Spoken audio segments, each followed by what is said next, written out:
Trump isn't the first. Bush got a lot of crap for saying Nevada, and he fixed it like halfway through his campaign. Why? Other than being so arrogant and not that smart, why would Trump do something like this? Because he's arrogant and not that smart.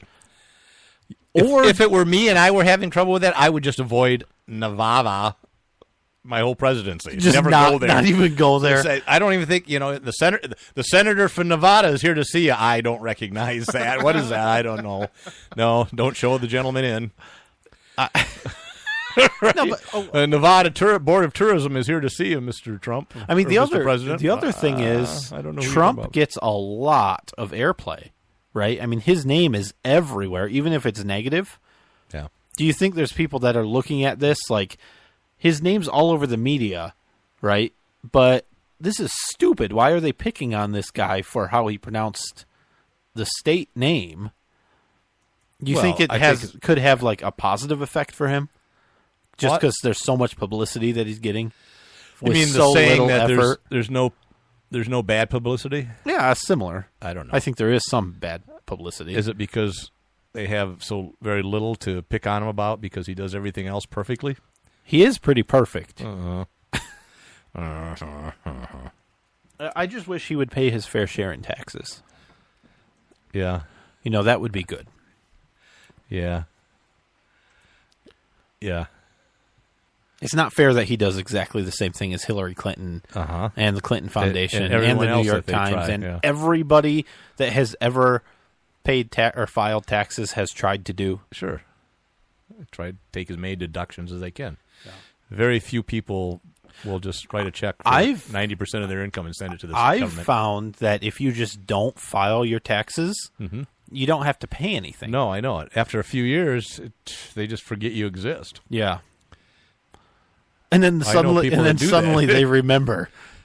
Yeah, what are they going to do? Yeah. You've got nothing. What are they going to do? Yeah. You just hide it well.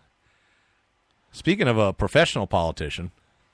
Oh, yeah. With Ron Paul? Yeah. I kind of wanted to get the soundbite of this, but then I remember that I'm kind of bad at the show in general. And prep and all that stuff. Soundbite? Ron Paul. He was talking to Dana.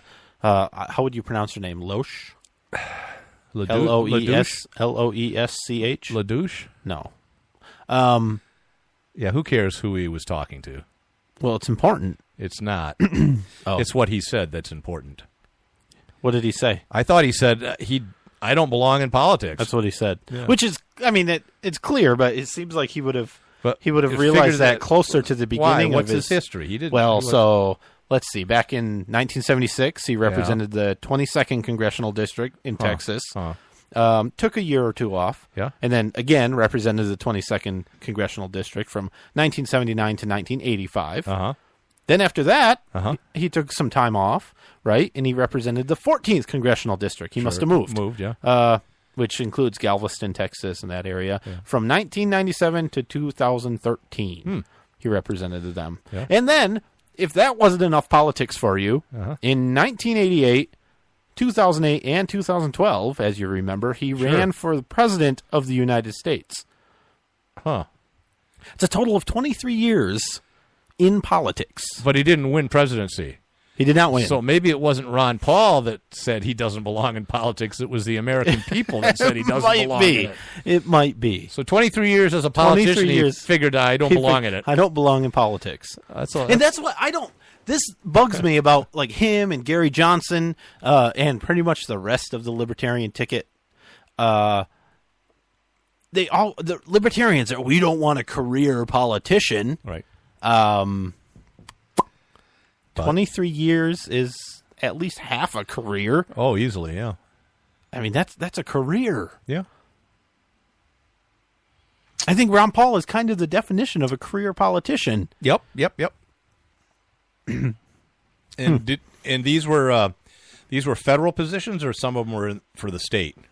I think that's was a good question. Was he a state politician before that? I didn't think so. I bet he was. I didn't think so. But it's rare that you go just all of a sudden jump into the national. Not when you're ticket. a rich doctor. Maybe.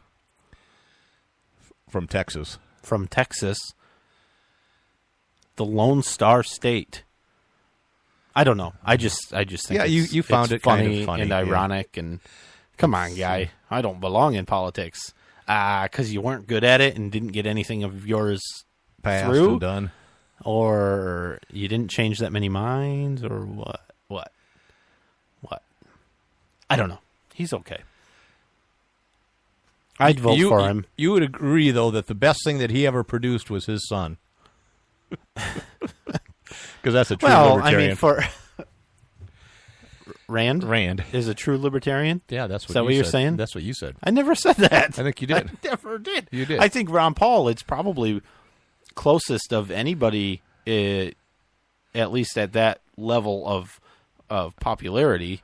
That he's probably the closest thing to true libertarianism. Probably so. I think. That doesn't make it right. I'm just saying.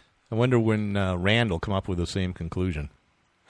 about 20 years from now? Well, he's ran for president once. Yep. Right? So he'll have to run a couple more times. Yep. Or did he run twice, actually? I think just once? Whatever. I don't know.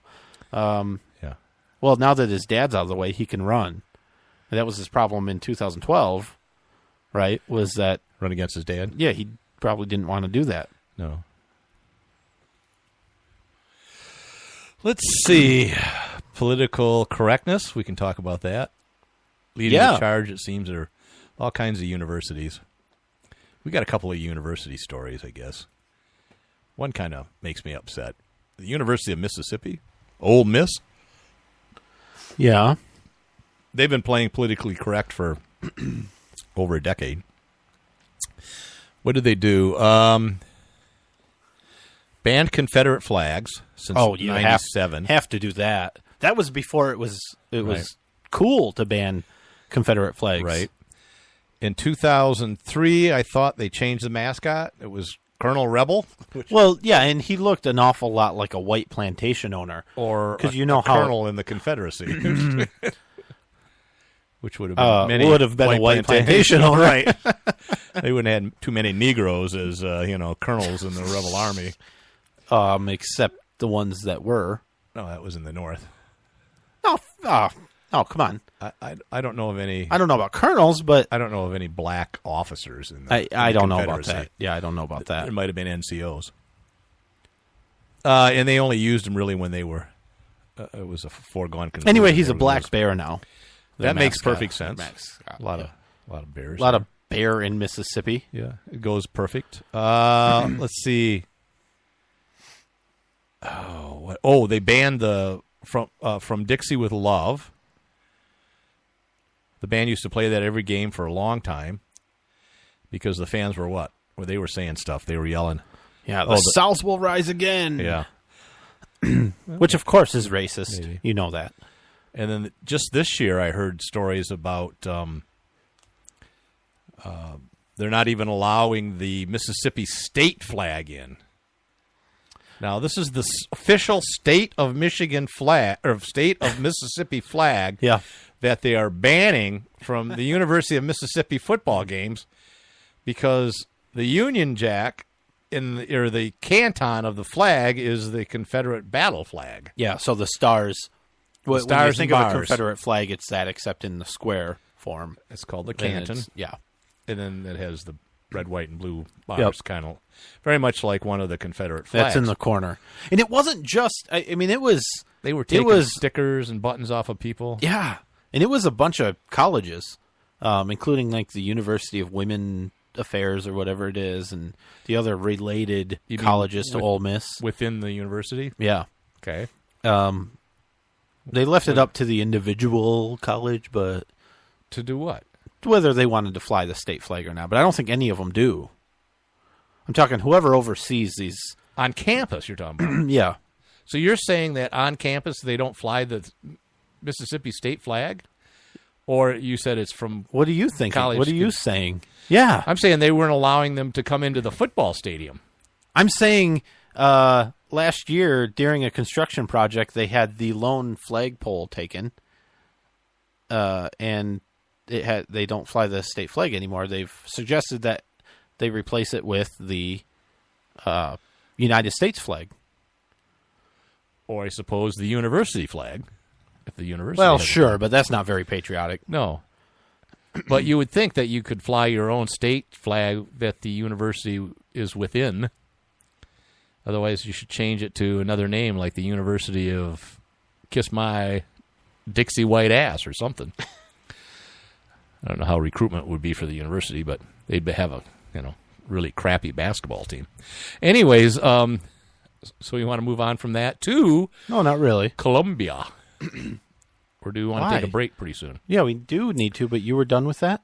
No, what else do you want to talk about the University of Mississippi? I mean, they've been being politically correct for a decade or more. And they're just getting worse because now they don't even want you to fly their own state flag. Are we talking about the same college? This is Ole Miss, right? Yeah, University of Mississippi. Which is Ole Miss, right? Right. Yeah. You know that they are the rebels? Right. Well, not anymore. They're the Black Bears, apparently. No, they're the rebels represented by a black bear. Right. Or a black bear. Is it a black bear or is it a black bear?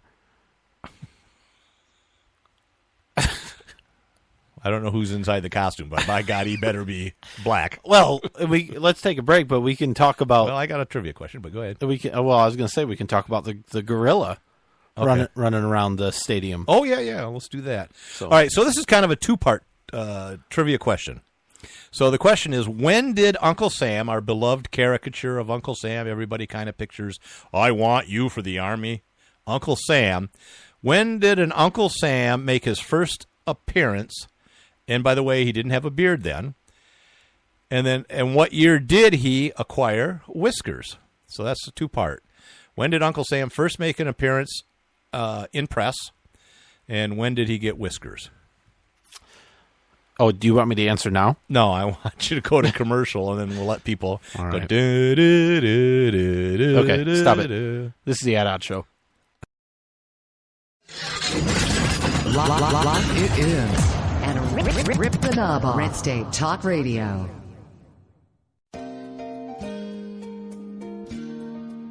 My Parents Open Carry, a pro-gun kids book from White Feather Press. 13-year-old Brenna and her parents spend their day in typical fashion. But what's not so typical is that Brenna's parents lawfully open carry handguns for self-defense. And the Strongs join a growing number of families who are standing up for their Second Amendment right and bringing gun ownership out of the closet. Order your copy of this unique kids book at myparentsopencarry.com.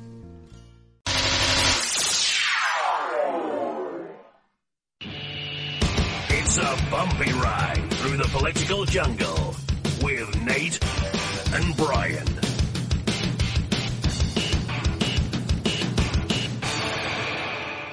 Believe me, if I started murdering people, there'd be none of you left. What? The following message contains a special offer for listeners of this station. Are you a man over 40? Are you constantly looking for the nearest bathroom? Do you wake up multiple times a night to use the bathroom?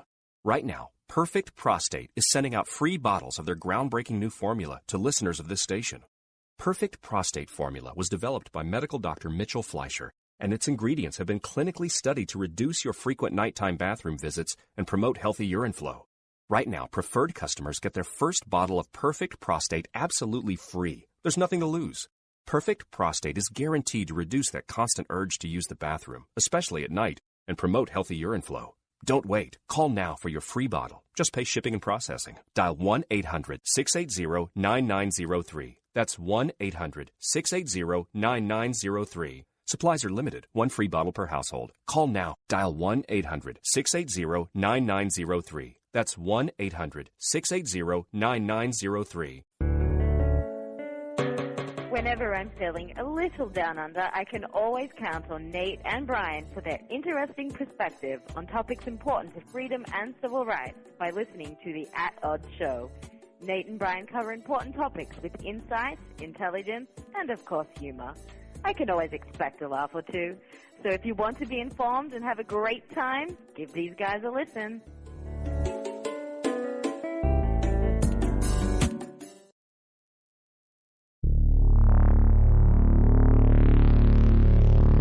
At Odds.